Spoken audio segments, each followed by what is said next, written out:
Meus prezados irmãos, boa noite. Hoje é dia 10 de julho de 2024, quarta-feira. Estamos iniciando as atividades na Casa Espírita de Abel Sebastião de Almeida. Como sempre o fazemos, rogando a Deus, nosso Pai de infinito amor e bondade, a Jesus, nosso querido e amoroso Mestre, amigo incondicional de nossas almas, e a Maria de Nazaré, nossa Mãe Santíssima, que a nossa psicosfera esteja preparada para todos os trabalhos que se desenvolverão nesta noite. Como sempre, meus irmãos, agradecemos a possibilidade de aqui estarmos com saúde, protegidos, amparados por essa zelosa comissão de espíritos que pertencem à chamada Comissão de Abel Sebastião de Almeida, essa comissão médica do espaço, que tanto nos auxilia, que tanto nos protege, nos acompanha em todos os momentos. Bem, meus irmãos, para não tomarmos tempo, nosso irmão Gilberto, eu só queria lembrar que temos 38 livros, títulos novos na nossa livraria, muito interessantes, inclusive sobre a matéria de mediunismo, tá? Livros de Herculano Pires que não tivemos ainda aqui, então vale a pena, pelo menos dar uma olhadinha e vai aguçar muito o interesse. Então, não deixem de fazê-lo. Então, meus irmãos, nós vamos fazer a leitura de uma página. Vou pedir à nossa irmã Sandra a gentileza de ler para nós.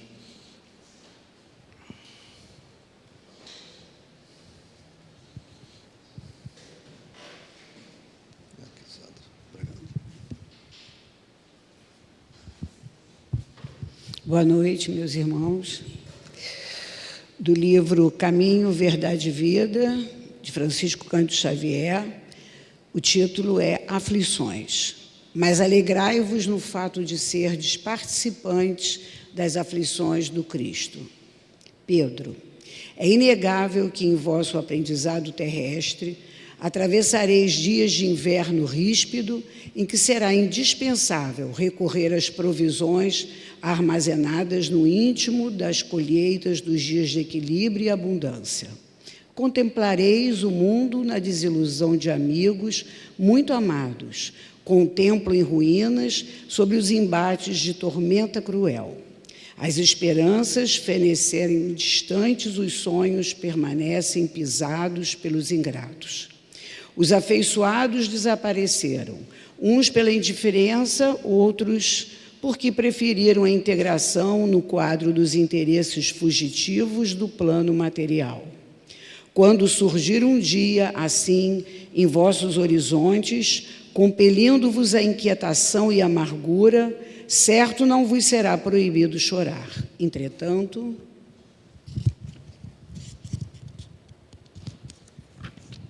é necessário não esquecerdes a divina companhia do Senhor Jesus. Supondes acaso que o Mestre dos Mestres habita uma esfera inacessível ao pensamento dos homens? Julgais, porventura, não receba o Salvador ingratidões e apodos por parte das criaturas humanas diariamente?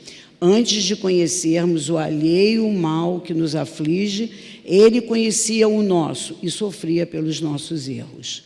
Não olvidemos, portanto, que nas aflições é imprescindível tomar-lhe a sublime companhia e prosseguir avante com a sua serenidade e o seu bom ânimo. Bom estudo para todos nós. Obrigado, Sandra.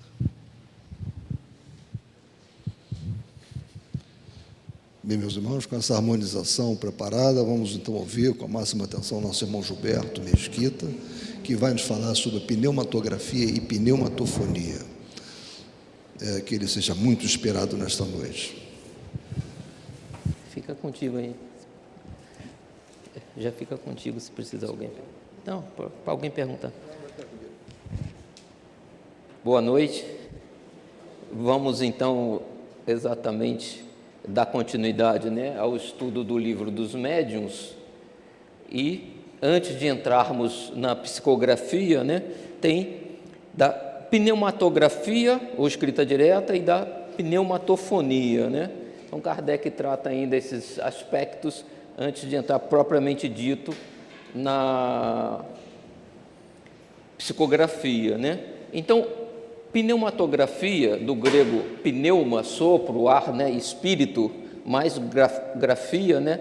Escrito, descrição, estudo, também chamada de escrita direta, né? É uma variedade de fenômeno mediúnico da classe de manifestação de efeitos físicos, né? E eu botei aqui que Kardec cita esse barão, essa foto aí, né? Barão de Guldenstube, porque ele obteve várias soluções de escrita direta, inclusive esse papel que aparece aqui é uma reprodução de escrita direta que ele conseguiu obter, né? E Kardec cita isso mais adiante, né? Então, a ideia da pneumatografia é obter a escrita dos espíritos diretamente no papel, sem, naturalmente precisa de um médium para ceder, todo efeito físico precisa de um médium para ceder energia, ectoplasma, que seja, mas o médium não está intervindo diretamente na escrita, né?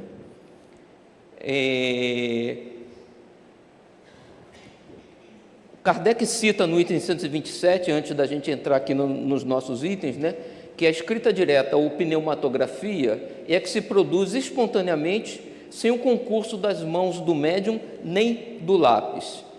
Inicialmente ele fez essa definição, né, mas o próprio Herculano Pires, na tradução do Livro dos Médiuns, ele diz, né, posteriormente admitiu-se a escrita direta por meio de lápis e outros instrumentos, mas sem o uso das mãos.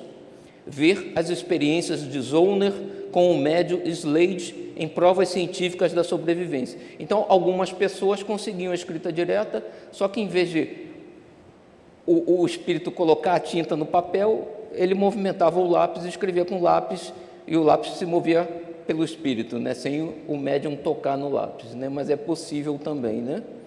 E só para a gente diferenciar, né, a escrita direta é quando o médium não participa realmente, né? Quando o médium participa, é psicografia. A gente vai ver na próxima assunto. Mas só para colocar aqui, né, o médium pode ser intuitivo, ele recebe a mensagem e ele próprio escreve, pode ser semimecânico, em que ele percebe o que está sendo escrito, mas o braço move mais mecanicamente, ou poderia ser, né, totalmente mecânico, né, isolamento total do cérebro do médium, o que a gente viu pelo estudo que a gente fez de diversidade dos carismas e outros, isso é muito raro, ou seja, participação nenhuma do médium é quase impossível, né? Então, o mais comum seria o semimecânico, né? E aí tem alguma participação do médium no processo, no caso da escrita direta, é sem participação do médium nesse aspecto, né, da escrita em si, mas do fenômeno, todo fenômeno físico necessita de um médium, né? E aí começamos o item aqui de hoje, né, escrita direta, o item 146. A pneumatografia é a escrita produzida diretamente pelo espírito, sem intermediário algum. Difere da psicografia por ser esta a transmissão do pensamento do espírito mediante a escrita feita com a mão do médium. O fenômeno da escrita direta é, não há negar, um dos mais extraordinários do espiritismo, mas, por muito anormal que pareça à primeira vista, constitui hoje fato averiguado e incontestável. A teoria, sempre necessária para nos inteirarmos da possibilidade dos fenômenos espíritas em geral, talvez mais necessária ainda se faz neste caso, que, sem contestação, é um dos mais estranhos que se possam apresentar, porém que deixa de parecer sobrenatural desde que se lhe compreenda o princípio. Então, a ideia de Kardec, exatamente antes de aceitar qualquer coisa, é tentar entender, né? E ele coloca: da primeira vez que esse fenômeno se produziu, a da dúvida foi a impressão dominante que deixou. Logo acudiu aos que o presenciaram a ideia de um embuste. Toda a gente, com efeito, conhece a ação das tintas chamadas simpáticas, cujos traços, a princípio, completamente invisíveis, aparecem ao cabo de algum tempo. Isso era muito utilizado na Idade Média, né? Eles desenvolviam forma de escrever, até com suco de limão e outras soluções que misturavam num papel. A pessoa levava aquele papel teoricamente em branco e depois, por alguma ação ou do tempo, ou de calor, aparecia alguma coisa escrita no papel e se trocavam mensagens, né, codificadas, vamos dizer assim.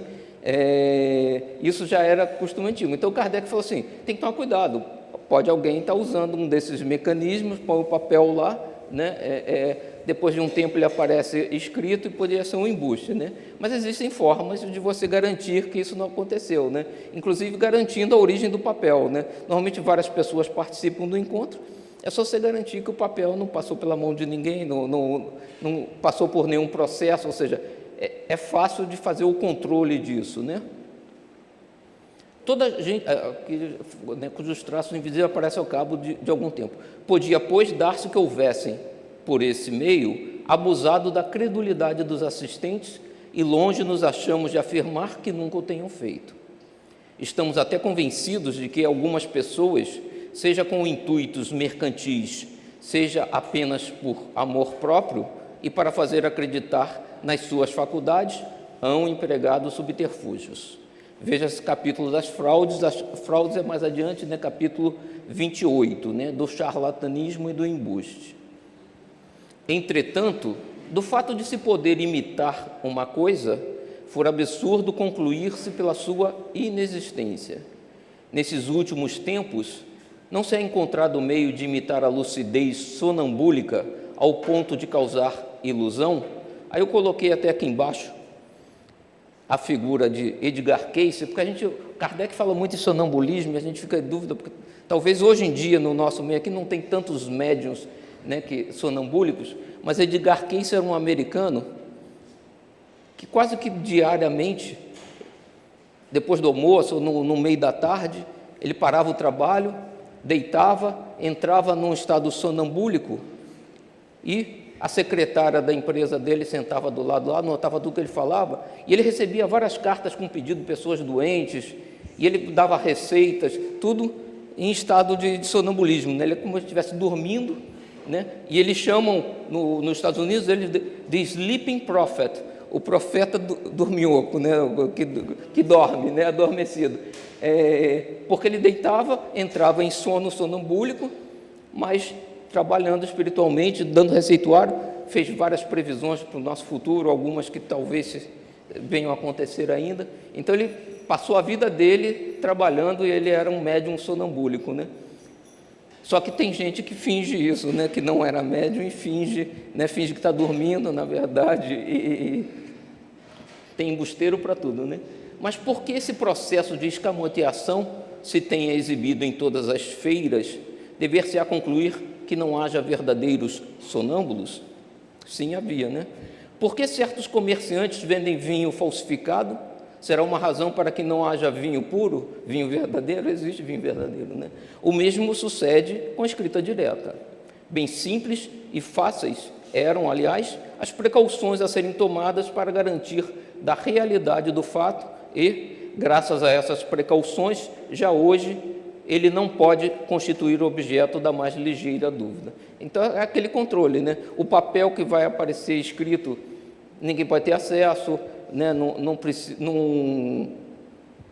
ser só o papel da pessoa que traz, né? Tem que ser um papel que seja controlado, a origem, o processo, num local em que ninguém tem acesso para escrever e guardar. Existem alguns controles que podem ser feitos, foram feitos e se comprovou que realmente, pelo fato dos espíritos gerarem o processo, apareciam escritas no papel, né? Uma vez que a possibilidade de escrever sem intermediário representa um dos atributos do espírito, uma vez que os espíritos sempre existiram desde todos os tempos e que desde todos os tempos se han produzido os diversos fenômenos que conhecemos, o da escrita direta igualmente se há de ter operado na antiguidade, tanto quanto nos dias atuais. Deste modo, é que se pode explicar o aparecimento das 3 palavras célebres na sala do festim de Baltazar. Eu vou mostrar isso aí já, só terminar aqui, né? A Idade Média, tão fecunda em prodígios ocultos, mas que eram abafados por meio das fogueiras, também conheceu necessariamente a escrita direta. E possível é que, na teoria das modificações por que os espíritos podem fazer passar a matéria, teoria que desenvolvemos no capítulo 8, se encontre o fundamento da crença na transmutação dos metais. Então, ele está dizendo que os espíritos conseguem criar coisas, né, naturalmente, com o ectoplasma do médium, com os materiais da natureza. A gente já discutiu isso nas outras aulas, né? Ele é capaz de produzir alguma tinta, algum pigmento que fica impresso no papel, né? Porque o papel, como a gente viu no início lá, foi escrito naquela época e está lá a tinta até hoje, né? Ele tem a marca, né? Agora, só para fechar, quem era Baltazar, né? Baltazar era neto de Nabucodonosor, né, da Babilônia, né? O último dos grandes acontecimentos antes da queda do Império Babilônico foi narrado pelo profeta Daniel, isso está no Antigo Testamento, em seu 5º livro, O Festim de Baltazar, evento este que passou para a historiografia do povo hebreu. Então o rei Baltazar deu um grande banquete a seus altos dignatários, que eram em número de 1000, e diante deles pôs-se a beber vinho. Incentivado pela bebida, Baltazar ordenou que lhe trouxessem as taças de ouro e prata que o rei Nabucodonosor, seu avô, havia saqueado do templo de Jerusalém. Nabucodonosor invade Jerusalém, destrói o templo, faz os israelitas de escravos, né, e leva a riqueza toda para a Babilônia, né? Que o rei Nabucodonosor, seu avô, havia saqueado do templo de Jerusalém, para nelas todos beberem em homenagem aos deuses de ouro e de prata, de bronze e de ferro, e de madeira e de pedra. Em meio à festa, de repente, acima da cabeça do rei, apareceu no ar uma mão humana escrevendo 3 palavras: Mene, Tekel, Uparsim. Vou lhe dar a interpretação que me pede. Opa, acho que eu passei 2 aqui.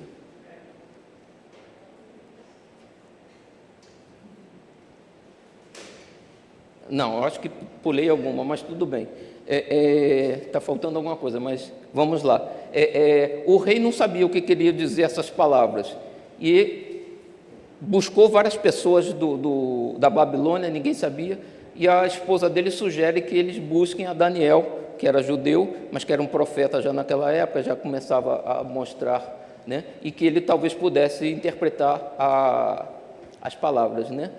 E Daniel então disse, né? Daniel passou a falar: o único Deus, o Altíssimo, concedeu a Nabucodonosor e a todo o seu reino a grandeza e a glória, e as nações tremeram aos seus pés. Mas quando o coração dele se exaltou e seu espírito se endureceu até a arrogância, ele foi deposto do seu trono real e, uma vez expulso do convívio humano, tornou-se igual aos animais, passando a conviver com eles até que voltasse a reconhecer o Deus Altíssimo. Mas tu, Baltazar, não humilhaste o teu coração perante o Altíssimo, embora tenhas sido conhecedor de tudo isso. E por ter mandado buscar as taças do templo sagrado e, usando-as, entoastes louvores aos inúmeros deuses pagãos, foi por ele enviada a mão que viste traçando as 3 inscrições, cuja interpretação é: Mene, seus dias foram contados e vão terminar. Tekel, tu foste pesado na balança e julgado deficiente. Uparsim, teu reino será dividido e entregue aos seus inimigos. Naquela mesma noite, o rei Ciro II e seus guerreiros persas atacaram a Babilônia e tomaram a cidade e mataram Baltazar, cumprindo o que havia sido escrito na parede durante o festim. Então, é um exemplo na antiguidade, né, de pneumatografia, né, de escrita direta, associada com a história do Velho Testamento, né? E Kardec então continua, né? Todavia, quaisquer que tenham sido os resultados obtidos em diversas épocas, só depois de vulgarizadas as manifestações espíritas foi que se tomou a sério a questão da escrita direta. Ou seja, foi recentemente, com o surgimento do espiritismo e diversas outras atividades mediúnicas, né, que começaram a chamar a atenção, que as pessoas começaram a estudar esse fato mais diretamente. Ao que parece, o primeiro a torná-la conhecida esses últimos anos, isso na época de Kardec, em Paris, foi o barão de Guelders-Toubé, que publicou sobre o assunto uma obra muito interessante, com um grande número de facsímiles das escritas que obteve, né?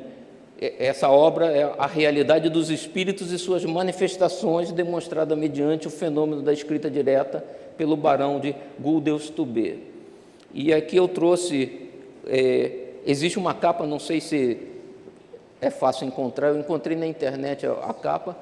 Essa aqui é a primeira página em francês e uma dos facsímiles de mensagem, que essa escrita foi assinada por um espírito chamado Abelardo, obtida pelo autor, né, o Guelders-Toubé, sobre o túmulo desse homem ilustre em Père-Lachaise, lá no cemitério, né? Então, ele ia com papel, com a folha de papel, com médium, em vários locais, fazia o pedido para o espírito se manifestar e conseguia obter essas escritas diretas.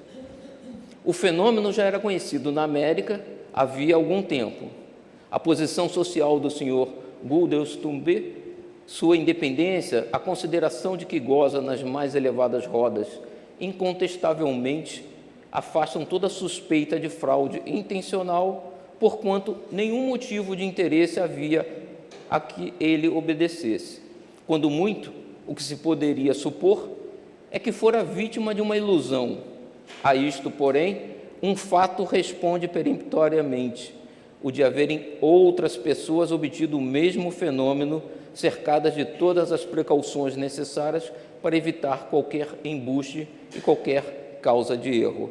E aí alguns que experimentavam dobravam a folha de papel, botavam dentro de uma caixa, né? E a folha depois era desdobrada e estava lá escrita, né? Então, existem várias formas de prevenir a fraude, né?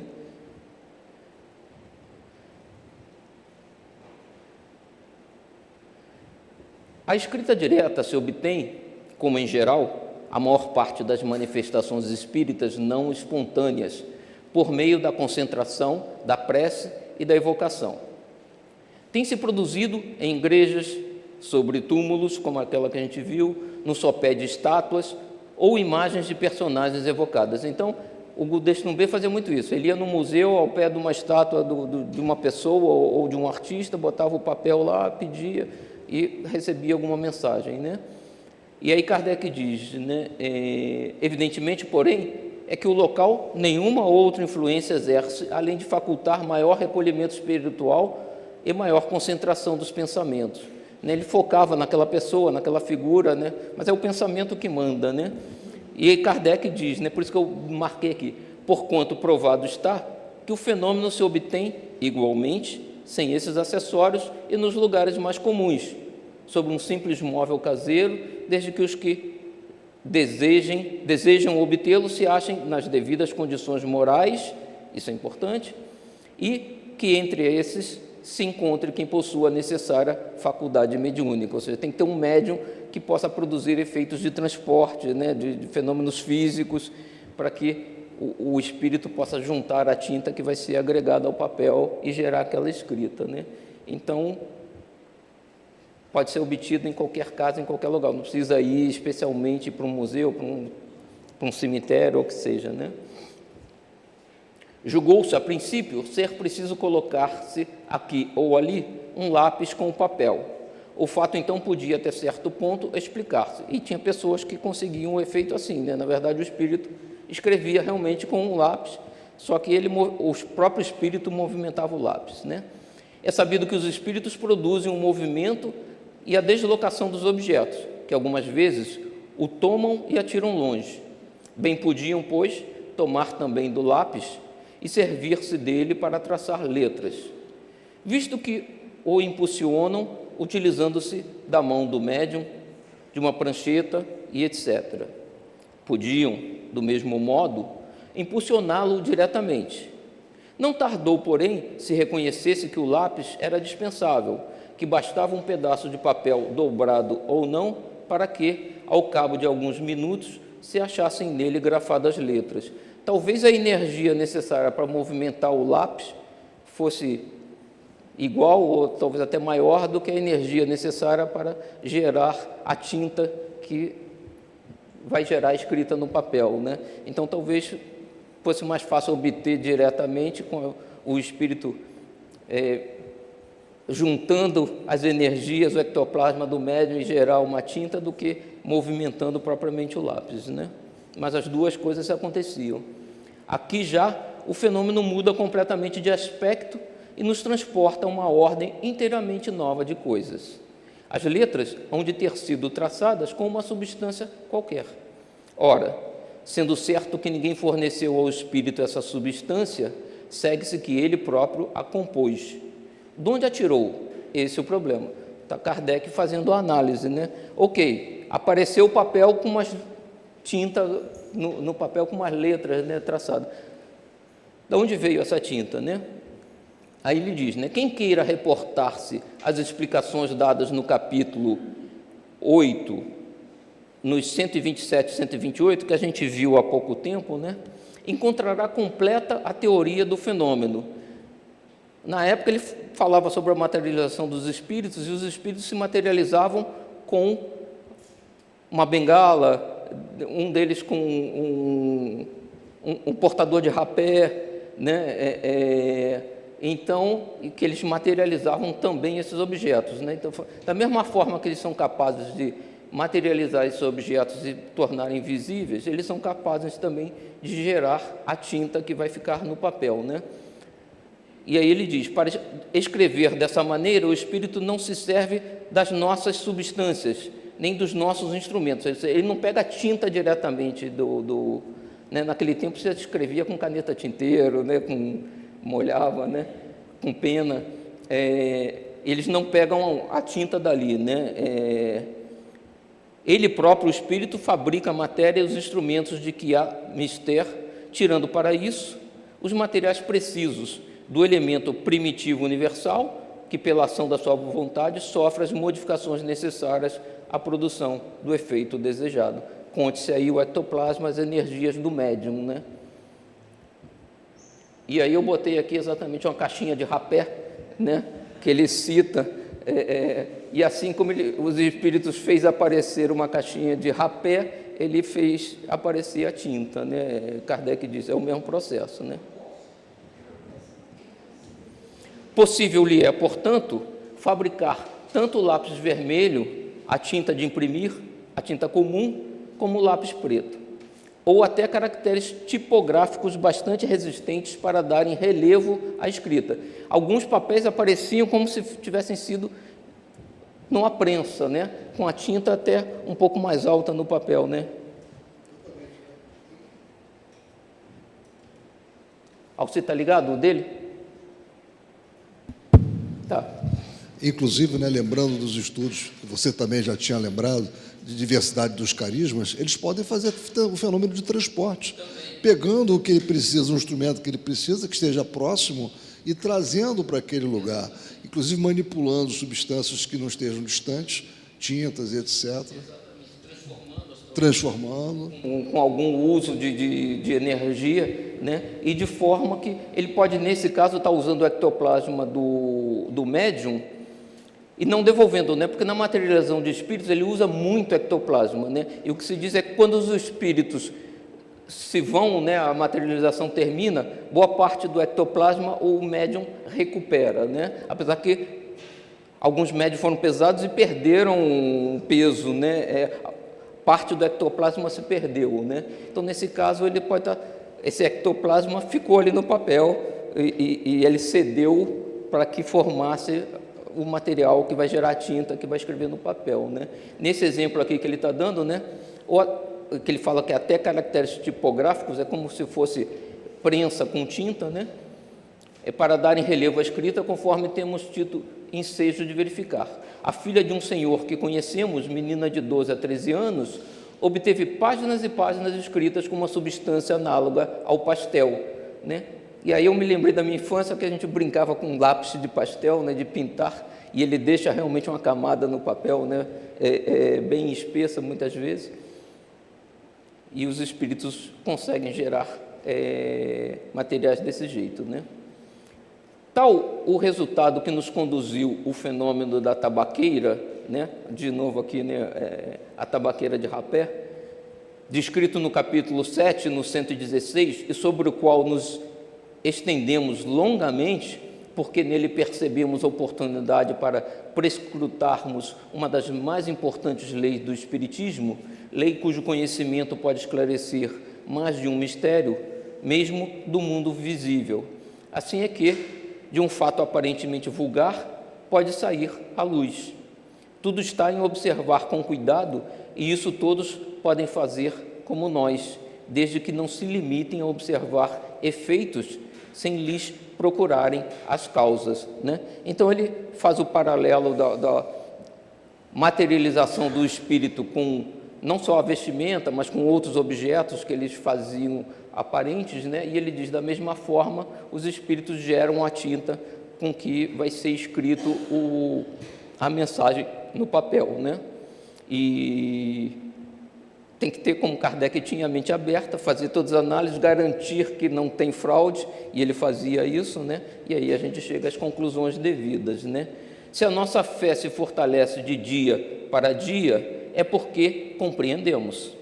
Tratai, pois, de compreender, se quiserdes fazer prosélitos sérios. Então, o importante de tudo é a fé raciocinada, né? A gente acredita porque entende, não porque alguém disse que funciona dessa forma, né?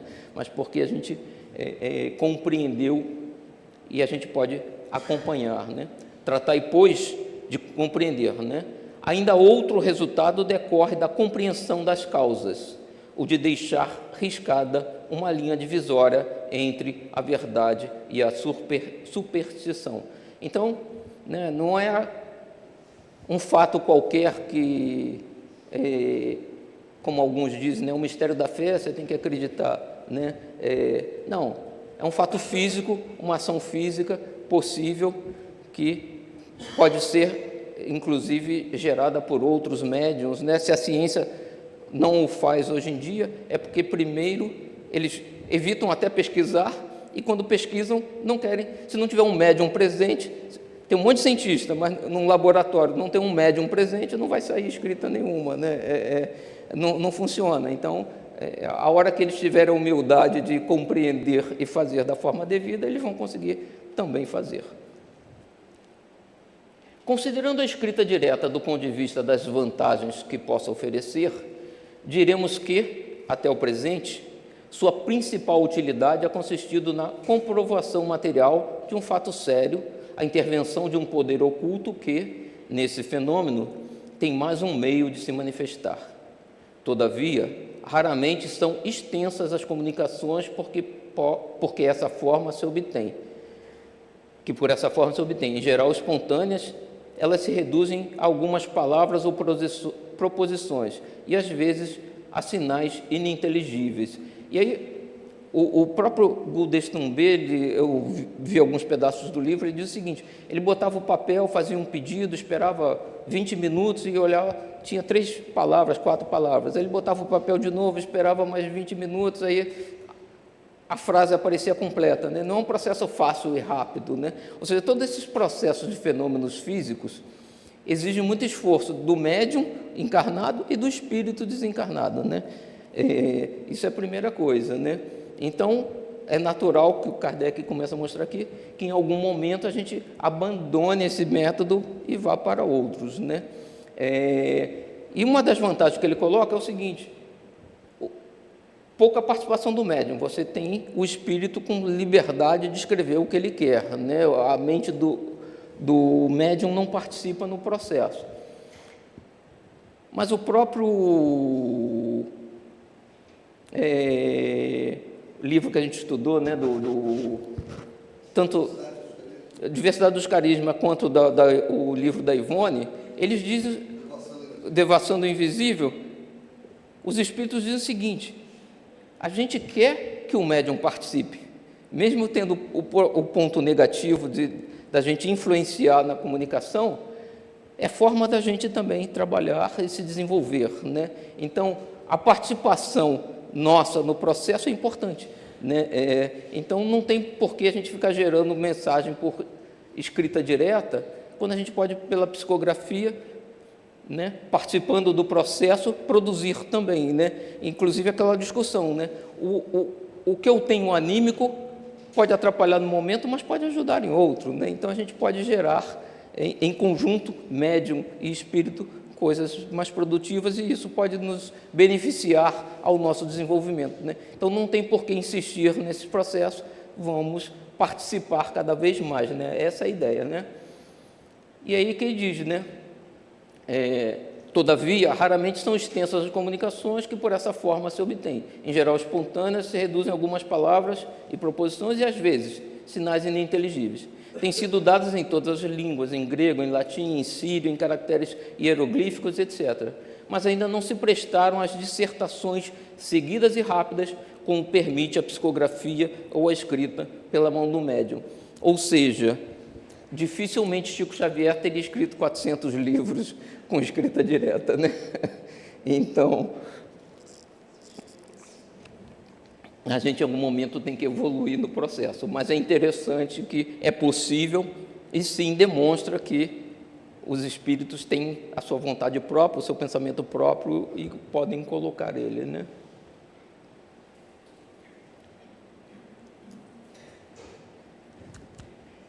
Está indo, não? Foi agora.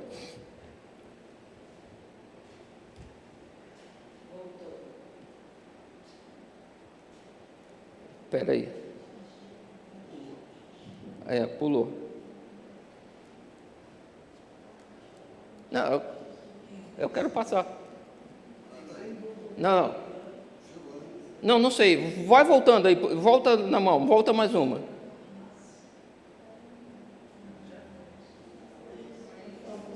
Isso, vai lá para...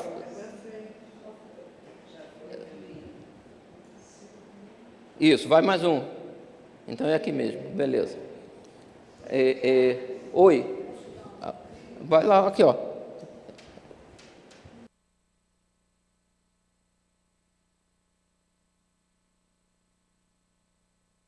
Muito importante esse pedacinho aqui, né, que a gente lê lá no 148, que fala em relação às manifestações espíritas não espontâneas, que ele fala de 3 coisas que eu acho que são fundamentais da gente colocar bem, né, que é essa questão do recolhimento, da prece e da evocação, porque isso serve para outros momentos, né? Quando a gente pensa sentadinho aqui na mesa hoje, que nós estaremos todos, né? Nessa questão do recolhimento, né? Esse recolhimento, essa concentração, se nós nos reunirmos todos médiuns numa mesa, mas se nós temos um desnível muito grande entre nós no que diz respeito à questão moral, não somente da parte psíquica, que é aquela coisa só de ficar, eu vou ficar pensando só nisso agora, que eu não posso pensar em outra coisa, porque isso é o mais fácil de tudo, isso traz um prejuízo. Então, esse recolhimento é uma coisa extremamente importante, né? A questão da prece também, eu acho que é uma coisa que a gente precisa sempre assim, compreender muito, né? Porque é o pensamento elevado, né? E elevar o pensamento é muito difícil, né, para fazer essa conexão com a espiritualidade maior, né? E a questão da evocação, eu estava pensando, eu acho até que a evocação hoje, a gente nem precisa fazer tanto, né? Porque a ambiência, trazendo para a nossa aula de hoje, ela é tão bem preparada que esses espíritos já se encontram aqui, diferente de outros tipos de exercício nesse sentido, né? Não, isso é verdade, mas na verdade, o pessoal diz, né, o telefone só toca de lá para cá. Eu digo, não é bem assim, né? A gente, na verdade, faz uma evocação, né? Porque esse nome que o espírito muitas vezes já está aqui, ele está numa lista que foi gerada, né, que as pessoas pediram, né? Então, se a gente não evocou aqui naquele momento na mesa, ele foi evocado anteriormente, né? Ou ele ou algum espírito que sintoniza com ele, né? Para que ele chegasse aqui. Então a evocação ocorre, né? Mas a gente não evoca o espírito que nós não sabemos Quem são os espíritos, né? Nós fazemos a chamada de alguém encarnado pedindo que seja feita a caridade para aquele irmãozinho. Às vezes, no passado isso não era dessa forma, na evocação era diferente. Estava começando. Aqui nós chamamos os encarnados, não os desencarnados, porque já existe uma homogeneidade, um trabalho tão bem feito anterior a essa nossa chegada. Mas houve uma evocação, que eles... porque sintonizou-se com uma certa pessoa que está conectada a alguns outros espíritos, e isso, de certa forma, a gente está evocando um grupo de espíritos. Só rapidinho, só terminar aqui, passa para elas, mas deixa eu só terminar. Agora, em geral, vem o espírito obsessor, mas eu já tive vários casos de pessoas doentes de ver o próprio espírito encarnado, desligado temporariamente do corpo, né? E vir se apresentar aqui, e já conversei com vários nessa situação, né? Inclusive no final eles dizem, eles estão me dizendo aqui que eu tenho que voltar, que meu corpo ficou lá. Então a gente sim evoca, até encarnados, né? Não há problema de evocar. E eu diria o seguinte: se evocava muito na época de Kardec para o conhecimento, para o estudo, né? Mas os espíritos dizem, se tivermos um motivo nobre para fazer isso, não há problema nenhum de evocar o espírito. O que não devemos é evocar por mera curiosidade, né? Mas se a gente criasse um grupo de estudo com uma meta, né, de aprender realmente, de trazer informação, não haveria problema de fazer também a invocação, e eu tenho certeza que viriam, né? A gente não pode, vamos ver se não sei quem vem. Não é assim que se invoca, né? Mas... Na verdade, essas reuniões eram extremamente experimentais, né? Então, só pelo fato de você já se colocar nessa posição, a espiritualidade que trabalhava com Kardec, ela já estava a postos, né? É claro que a prece é uma coisa importante em qualquer situação, mas não é uma condição sine qua non para esse caso. A fé também, entendeu? É mais importante o recolhimento do médium daquelas pessoas que vão ali, porque, na verdade, não eram reuniões públicas, eram reuniões particulares e cheias de cientistas da época para duvidar daquela situação. Então, isso já tornava esse exercício muito complicado, porque a espiritualidade, uma das coisas que eles mais gostam para fazer as suas comunicações é que tem um ambiente aprazível, um ambiente agradável, que queira recebê-los. Naquele momento era completamente diferente, né? Então, as pessoas ficavam ali duvidando de que aquilo fosse, quer dizer, tinha que ser um médium bem potente. No início, bem no início, era assim, eu concordo, mas eu acho que Kardec logo instituiu um processo em que ele já começava a direcionar, né? Falou assim, não vamos fazer tão solto assim, né? Eu concordo contigo. O próprio Barão de Guldestumbe, teoricamente, trabalhava dessa forma como você está dizendo, né? Então, mas Kardec já começa a redirecionar, dizendo o seguinte: vamos nos recolher, vamos fazer a prece, né? Porque também a prece ajuda a criar um ambiente simpático, claro para que esse trabalho se desenvolva, né? É claro que sim, mas o que eu estou querendo dizer é no contexto eram reuniões muito complicadas. Porque quando eles começaram a fazer essas experiências, tinha muita gente da sociedade, da alta sociedade, que não queria, que estava duvidando. Então, isso é uma complicação. Então, o que é que eu quero dizer? A prece é importante. Os médiuns estarem concentrados também. Mas era preciso, no caso, digamos assim, da mexida na matéria, ou da escrita direta, é mais difícil. Essa questão aí é mais difícil, essa questão tanto da pneumatografia quanto da pneumatofonia, é mais difícil porque, na verdade, o espírito ele é evocado pelas pessoas que estão ali querendo que aquilo aconteça.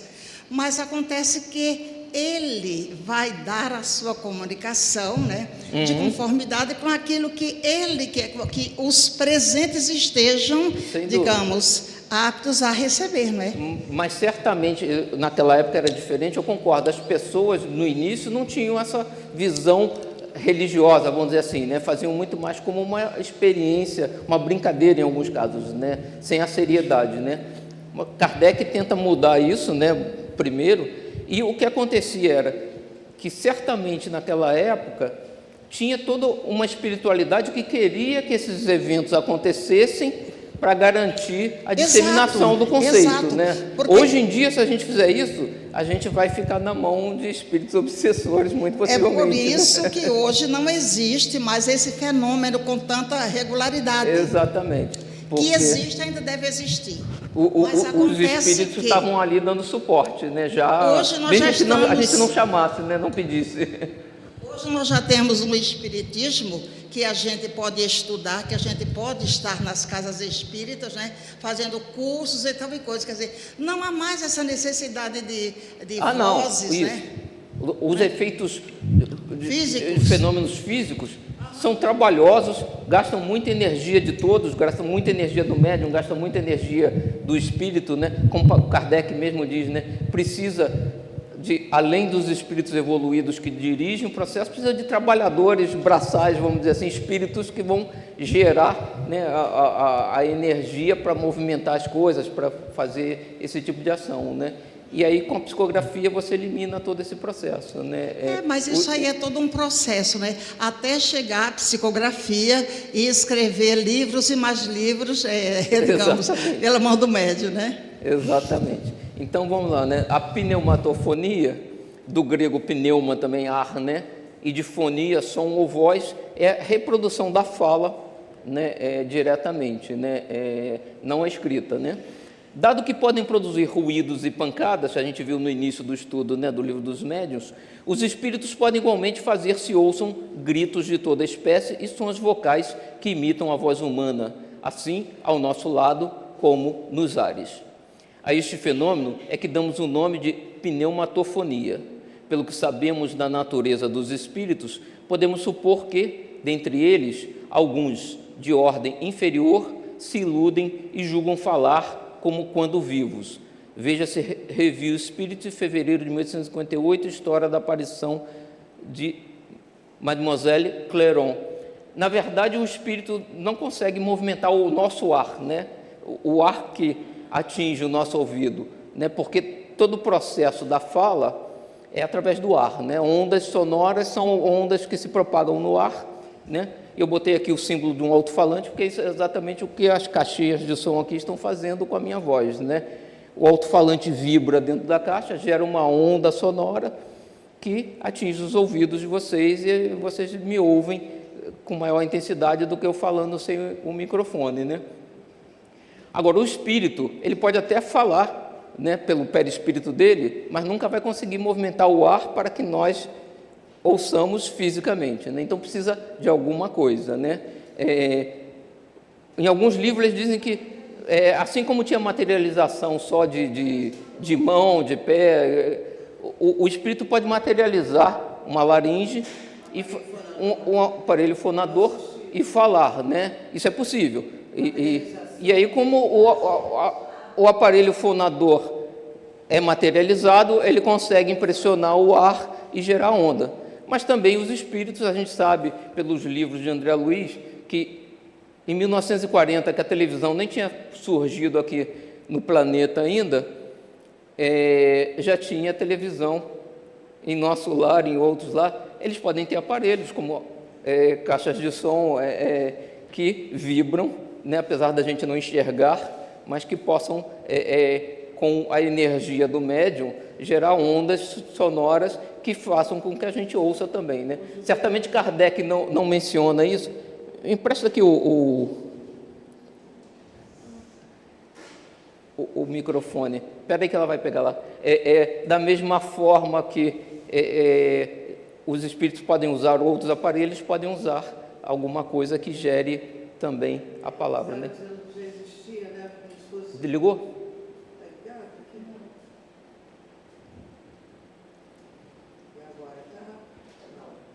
Espera um pouquinho, espera um pouquinho. Vai aí agora. Você está habilitado dela?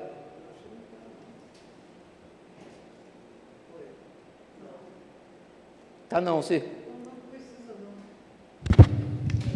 Agora foi. Assim como você disse, né, que a televisão a gente nem sonhava e já existia, é muito interessante verificar uma coisa, que é como se GPS fosse uma coisa profundamente, estou falando em não conheço a sigla, porque no livro da Ivone, Memórias de um Suicida, eles vêm naquelas caravanas e mergulham naquelas regiões umbralinas brutais, em que todos que iam ser socorridos se lançavam nas máquinas.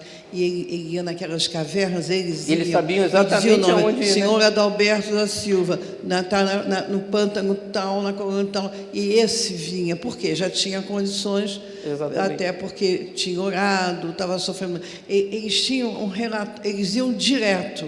Na posição. É muito interessante eles sabiam isso. a localização. A localização num vale de sombras. Eles né? tinham equipamentos tipo GPS, tipo drones ou outras coisas que a gente tem agora, né? Mas que já naquela época o mundo espiritual tinha. Né? E sobre a pegamatofonia, eu fui uma sessão de materialização no Cristo Consolador, em que um aparelho fonador foi materializado. Aí o fenômeno da voz mesmo. Tem que ser assim, né? Então, um espírito desavisado, ele vai pensar que ele mesmo está falando, mas tem todo um processo aí por trás que ele não percebia, ele não conhecia, né?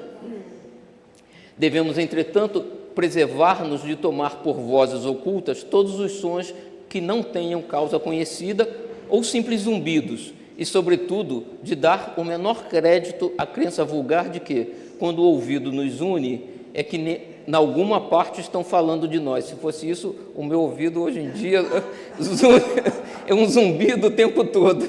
Alguém fala de mim o tempo todo.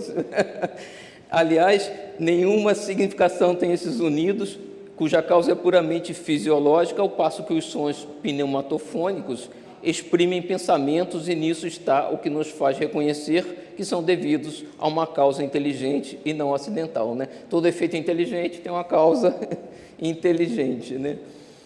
Pode-se estabelecer como princípio que os efeitos notoriamente inteligentes são os únicos capazes de atestar a intervenção dos espíritos. Quanto aos outros, há pelo menos 100 probabilidades contra uma, ou seja, 99% de chance de serem oriundos de causas fortuitas, né? A gente tem ruídos ao todo tempo à nossa volta, né? Então tem que ser algo bem característico, realmente bem avaliado, né? E ele diz, né, Kardec, acontece frequentemente ouvirmos de modo distinto quando nos achamos meio adormecidos. Palavras, nomes, às vezes frases inteiras, ditas com tal intensidade que nos despertam espantados. Se bem em alguns casos possa haver aí, na realidade, uma manifestação, esse fenômeno nada de bastante positivo apresenta para que também possa ser atribuído a uma causa análoga a que estudamos desenvolvidamente na teoria da alucinação, capítulo 6, nos 111 seguintes. Demais, nenhuma sequência tem o que de tal maneira se escuta. O mesmo, no entanto, não acontece quando se está inteiramente acordado, porque então, se é um espírito que se faz ouvir, quase sempre se podem trocar ideias com ele e travar uma conversação regular. Então, quando a gente está meio dormindo, meio acordando, a gente pode ouvir vozes, que não necessariamente é alucinação, mas não necessariamente é uma pneumatofonia, né? Pode ser realmente um espírito intuindo algum pensamento, alguma coisa assim, não necessariamente um efeito de voz que está ocorrendo, né? Os sons espíritas ou pneumatofônicos se produzem de duas maneiras distintas. Às vezes é uma voz interior que repercute no nosso foro íntimo, nada tendo, porém, de material as palavras, conquanto sejam claramente perceptíveis. Outras vezes são exteriores e nitidamente articuladas, como se proviessem de uma pessoa que nos estivesse ao lado. E aí eu coloquei aqui, o Alcir sempre fala, né? É possível o espírito atuar diretamente nos nossos órgãos auditivos, né? E com isso a gente vai ouvir, porque ele está atuando, mas ele não está falando para que todos ouçam, né? Ele está atuando diretamente no nosso ouvido, né? Mas é possível. Ou, como no caso do alto-falante, que esse vai gerar no ar e todos que estiverem naquele ambiente vão ouvir, né? É o que o Kardec está dizendo. De um modo ou de outro, o fenômeno da pneumatofonia é quase sempre espontâneo e só muito raramente pode ser provocado. Então, ele está dizendo, já que a escrita direta pode ser mais facilmente provocado, né? Mas no caso da pneumatofonia é mais raramente provocado, porque deve ser mais difícil de gerar, de acontecer, né? Nas sessões de voz direta, temos o fenômeno da pneumatofonia exterior. E aqui é uma passagem das notas de Herculano Pires, falando sobre esse ponto de Kardec, né? Herculano Pires também fez uma tradução do Livro dos Médiuns, né? E ele diz: nas sessões de voz direta, temos o fenômeno da pneumatofonia exterior provocada. Então, apesar de ser raro, Herculano Pires documentou, ou alguém documentou e ele teve acesso, né, alguns casos de pneumatofonia provocada, né? Mas, como Kardec acentua, diz Herculano Pires, né, essas sessões são bastante raras. Por modernos parapsicólogos, esse fenômeno foi algumas vezes observado pelo professor S.G. Soai, da Universidade de Londres, que realizou várias experiências com a médium Blanche Cooper, obtendo curiosos fenômenos de voz direta, entre as quais a manifestação perfeitamente autenticada de um seu ex-colega, Gordon Davis, envolvendo curiosos efeitos de precognição ou visão do futuro, mais tarde também constatados pelo experimentador. Então, ela diz que não eram nem espíritas, né, mas psicólogos, parapsicólogos estudando o fenômeno e conseguiram, então, provocar o fenômeno de voz direta, né? Identificaram, inclusive, de quem era a voz, né? Em São Paulo, esses fenômenos foram observados com a médium Dona Hilda Negrão e amplamente divulgados. Em Marília, no estado de São Paulo, tivemos ocasião de observá-los com o médium Urbano de Assis Xavier. Então, Herculano Pires pôde observar com esse médium casos de psicofonia provocada, né? Fizeram evocação e conseguiram provocar o fenômeno, né? E ele documentou isso, então. E aí, finalizando aqui, né? A gente avaliou esses dois casos, né?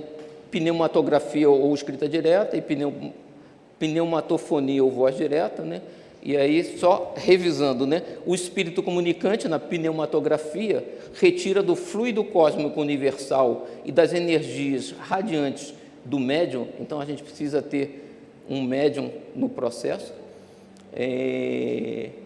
os elementos necessários à produção da escrita, que dessa forma é materializada. Trata-se de fenômeno de efeito físico, né? No caso da pneumatofonia ou voz direta, os sons surgem no ambiente e são escutados por quem ali se encontra, não só os médiuns, né? Quando você faz a execução direta, né, é comum que tivesse uma pessoa falando, apesar de você não ver, mas movimenta o ar e todos que estão na sala podem ouvir, né? Trata-se de uma mediunidade também de efeito físico, né? Requisita energias vitais ou ectoplásmicas do médium, né? Não existe materialização sem energia, alguma ectoplasma, né? Sem que o médium possa ceder energias para que o efeito ocorra, né? Então, tanto numa como outra, precisa de que tenha um médium, né? E aí, como a Sandra até falava, hoje em dia, se a gente fosse fazer qualquer coisa dessa, o recolhimento, a prece, para contar com o auxílio de bons espíritos nos auxiliando, seria interessante, né?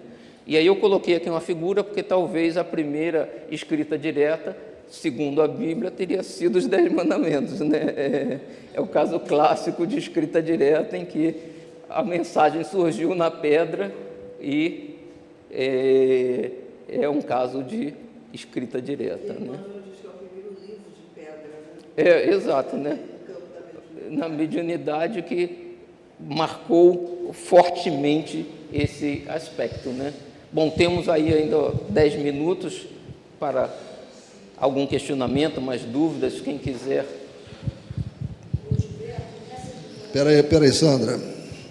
Já está até ligado, então é rapidinho. Não sei se está certo. Eu vou te perguntar uma coisa que eu não sei se está certo. Na pneumotofonia, eu lembrei que Maria, mãe de Jesus, talvez tenha recebido o Espírito de verdade, porque ela estava no quarto dela, né, deitadinha, e de repente ela olha, ela vê um clarão e vê a imagem de um homem. E ela fala, nossa, como um homem se atreve a chegar aqui pertinho? E aí ele vem para dizer a ela que ela tinha sido a escolhida para ser a mãe e gerar Jesus, né? Não sei se isso é um fenômeno de pneumotofonia. Se houve uma materialização... Porque foi só ela que ouviu, né? Ninguém mais. Você falou de coisas antigas, eu me lembrei disso. Só que a gente não tem informação suficiente, porque no caso, como a gente já discutiu no passado aqui, no caso da clarividência, né, o médium vê, nem todos veem, né? Então pode ter sido um caso de clarividência em que ela viu o espírito, né, e percebeu a sua comunicação, mas ele não se materializou, vamos dizer assim, né? Então, agora, poderia ser uma materialização, não tem por que não ter sido, né? E é bem possível que Maria fosse médium, inclusive, né? Pelas conexões, pelo adiantamento, possivelmente, que ela tinha, né? Para receber Jesus, né, como filho. Então, ela devia ser fortemente médium, então ela pode ter cedido energia suficiente para que o espírito se manifestasse. Aí sim, você teria uma materialização do espírito e uma pneumatofonia, né? Ele se comunicando por voz realmente, que se tivesse alguém mais com ela, que teria escutado também. A Jéssica quer perguntar ali, ó.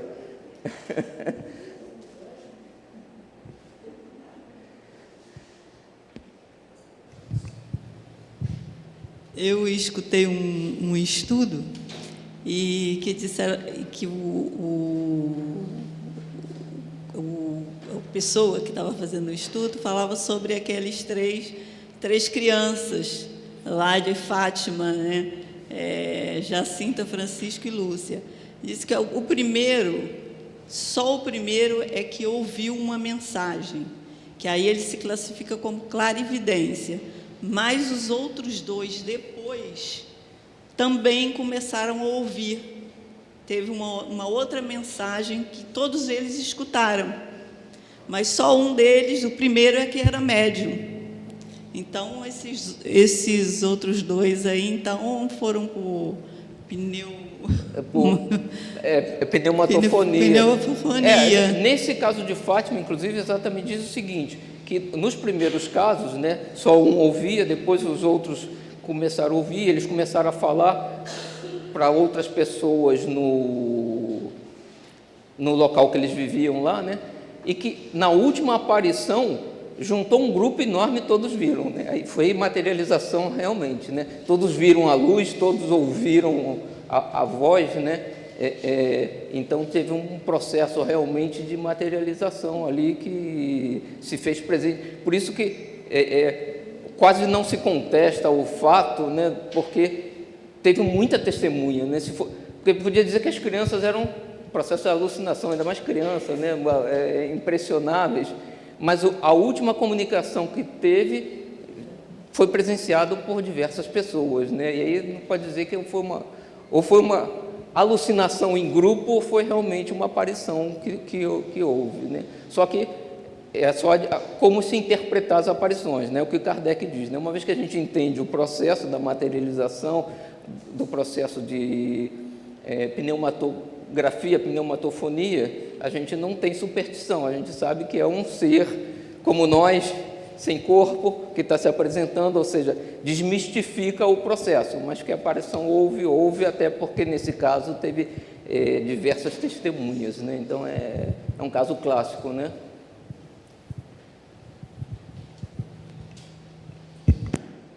Dionísio, se não temos mais perguntas, encerramos o estudo por hoje. Obrigado. pela participação.